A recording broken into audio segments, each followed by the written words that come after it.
目の前に見えるのは世界で最も有名な美術館の一つ。この芸術の都、一緒に散策していきましょう。今日から始まるのは街歩きパリ編。1日目の今日はシテ島やパッサージュを巡ります。時刻は8時半。この列のお目当てはステンドグラスで有名なサントシャペルです。暗くて細い螺旋階段を登っていきます。記念すべき初めてのパリ、一番最初の光景はどんなのでしょうか。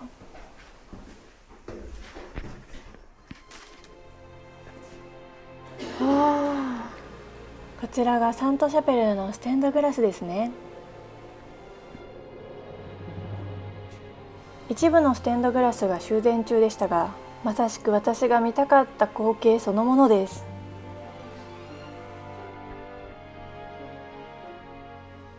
ここには15枚のステンドグラスがあります。15枚のステンドグラスすべて形が違うのも特徴的。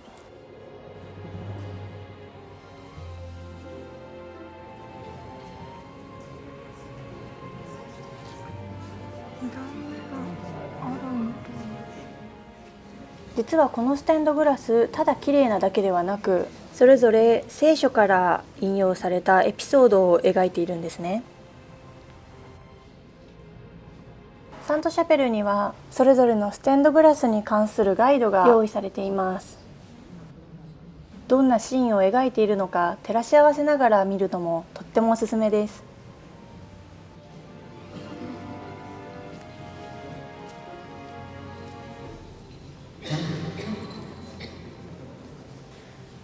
私が来たのは朝一。30分ほど見たらこのように人が増えてきました。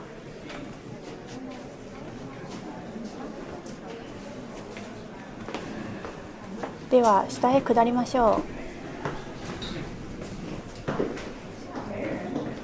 足を滑らせないように気をつけて。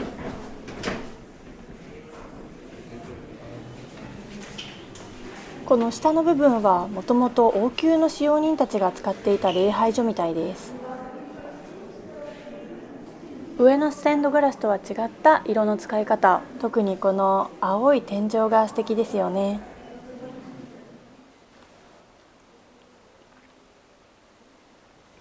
大満足の1箇所目。ニョロっと出てるやつ、なんだこれは。サントシャペルから出てきました。時刻は10時。これから隣にあるコンシェルジュリーへ向かいます。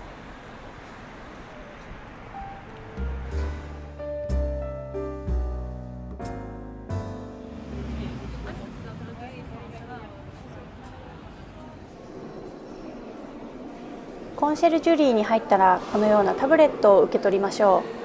施設内の各所のポイントをスキャンすると、その当時の様子を見ることができます。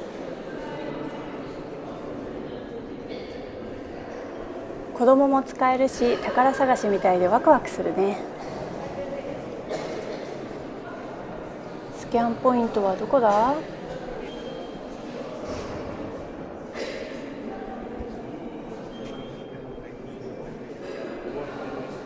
お、みんな集まってるのでこの辺りでしょう。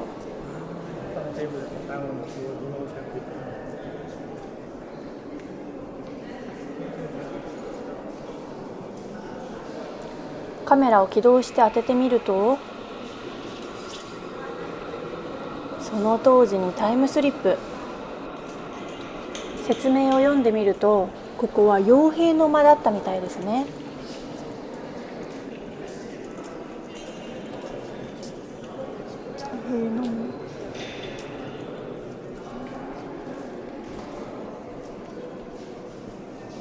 タブレットを動かしながら実際どんな光景が広がっていたのかを想像することができます。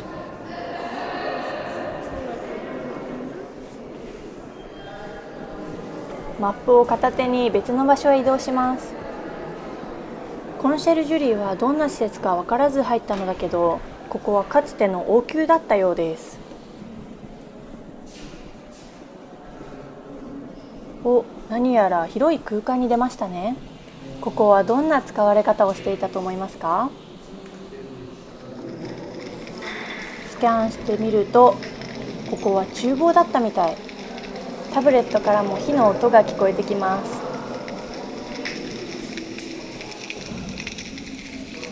こっちの角が火元だったのかな？何を焼いてたんだろう。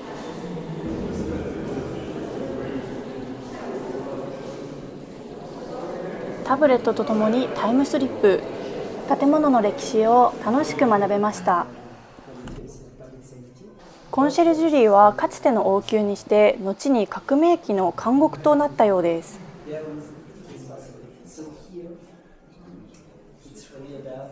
その中の独房、特に有名なのがこちら。誰が使用していたのかというと、処刑前のマリー・アントワネットです。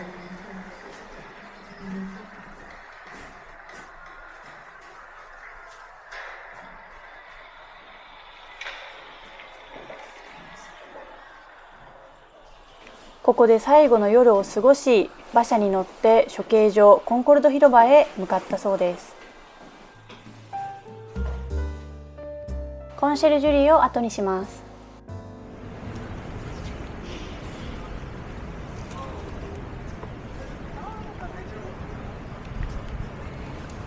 お、何やらこちらには素敵な時計が。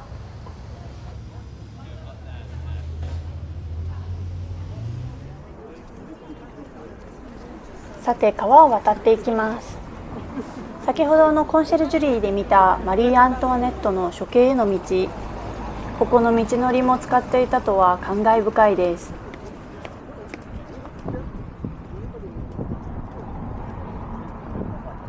こちらはセーヌ川。今日はちょっと風が強い日。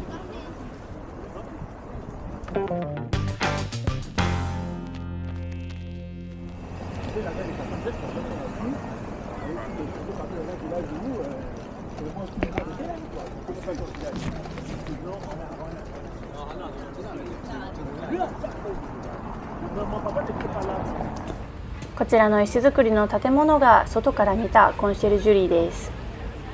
お、エッフェル塔ですね。テクテク歩いてます。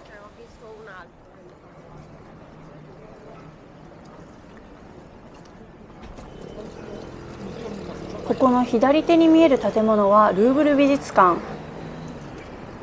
今日はこのルーブル美術館3時から予約しているので午後に向かう予定です。ガラスのピラミッドとはまた違う印象を受けますね。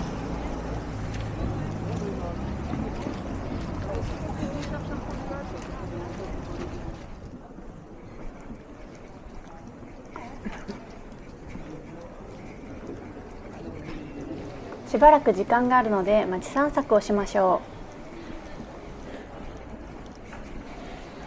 う。テラスでのんびりしているカップル、こういうちょっとした光景にもワクワクしてしまいます。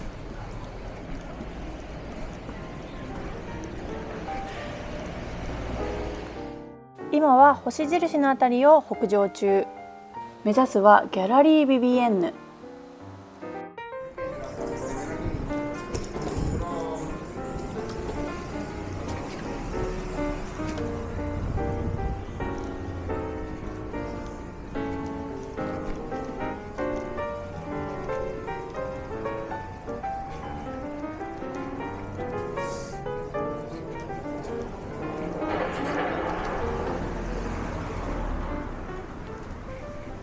角のお店は開店準備をしているみたいですね。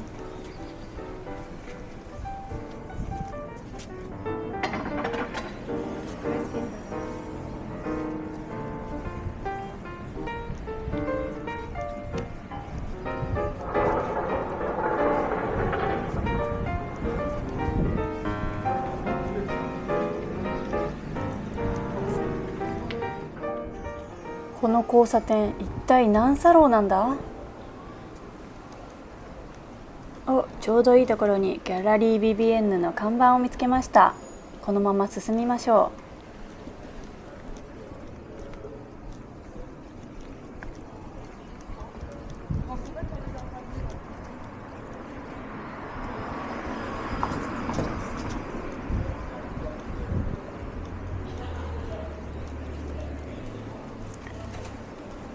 多分この近くのはずなんだけど、ありました。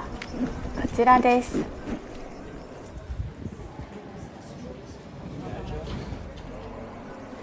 パリにはこうしたアーケード商店街のようなパッサージュと呼ばれるものがあります。19世紀の面影をそのまま残したモザイク床であったり、ガラスの屋根、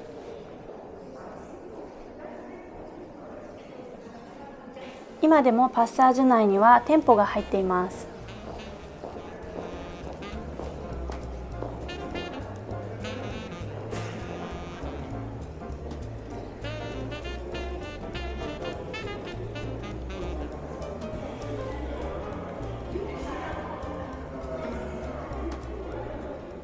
ツアーとしても訪れる場所なんですね。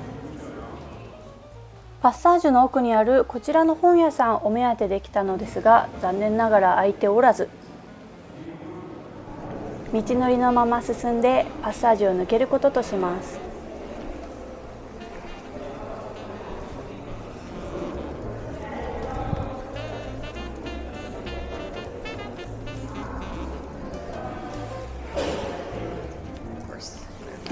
覗いているお店は子供用のおもちゃを取り揃えているお店でした。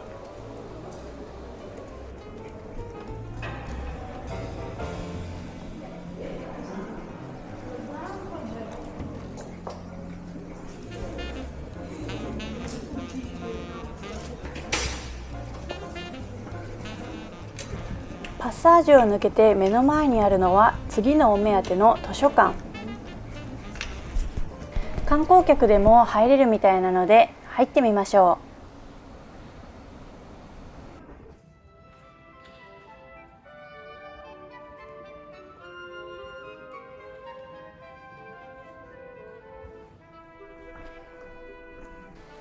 う。こちらは楕円形閲覧室。中央を囲むように本がずらり。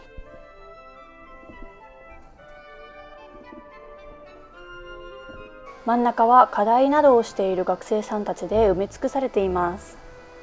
建築の魅力としてはもちろん、実際に公共の施設として使われているというのがいいですよね。多分みんな口を揃えてここでなら勉強したいっていう気がします。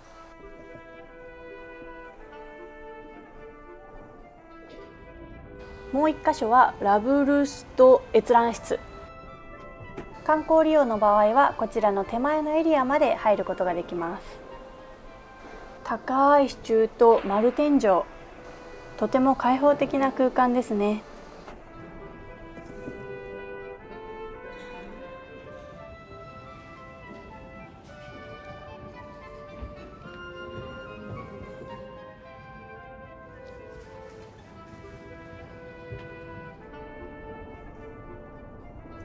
ここの図書館の中庭ではベンチに座って本を読んでる人もいます。私も朝から歩き疲れたのでちょっと休憩。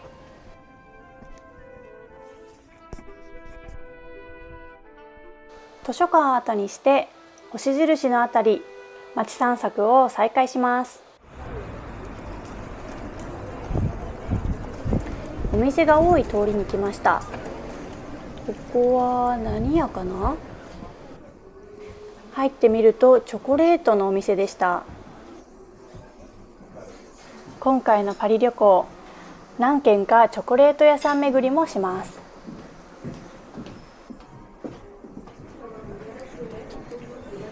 こうしてふらっと立ち寄りながら気ままに歩いていきます。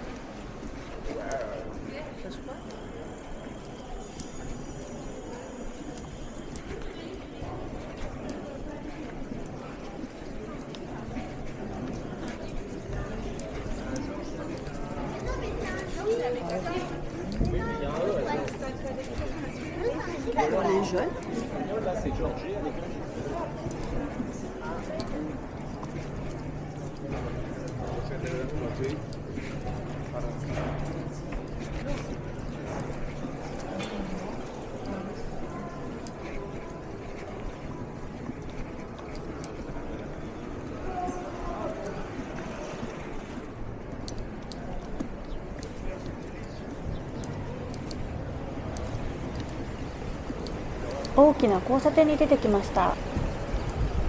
正面にあるのはカフェですかね。テラスでのカフェ、パリにいるうちに一度はしとかないと。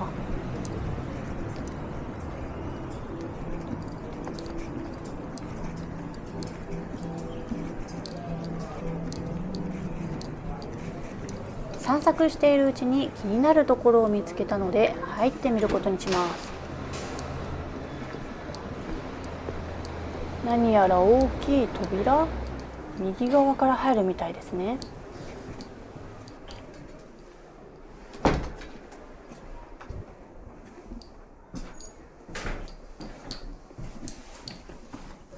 入ってみるとここは教会でした。こちらはサンロック教会。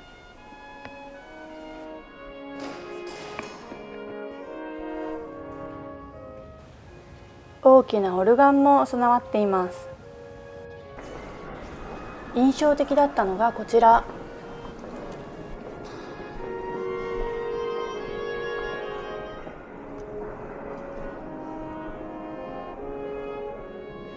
雲の隙間から天使が顔を覗かせていて、その中央のステンドグラスはひときわ光を放っているように感じます。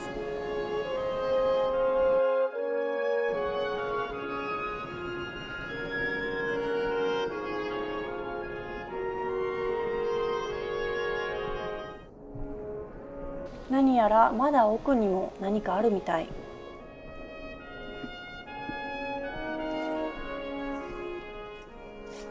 奥にはキリスト像。こうした空間構成も楽しめる教会です。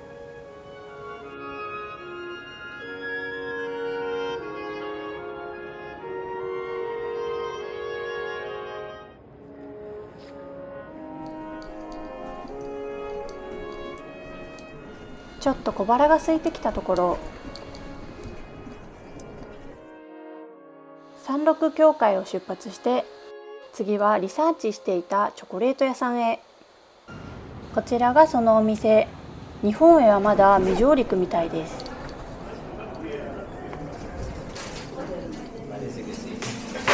初めて見るお菓子もショーケースに並んでます。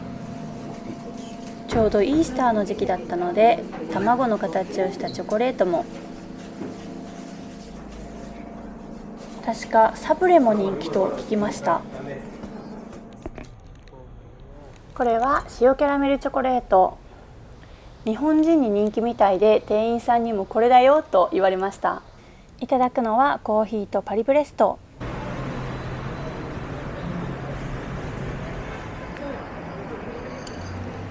早速テラスでいただきます。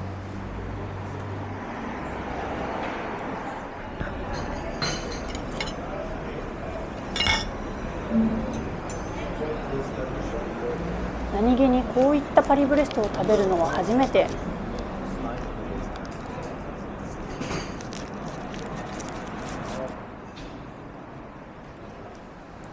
えいえい、よし、いただきます。間に挟まっているのがアーモンドクリームと、この時初めて知りました。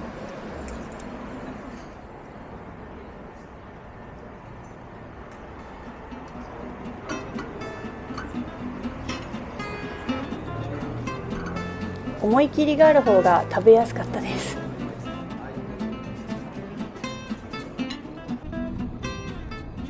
長くなってしまったので今日はここまで。次回はルーブルやオランジュリーなどの美術館巡りに行きましょう。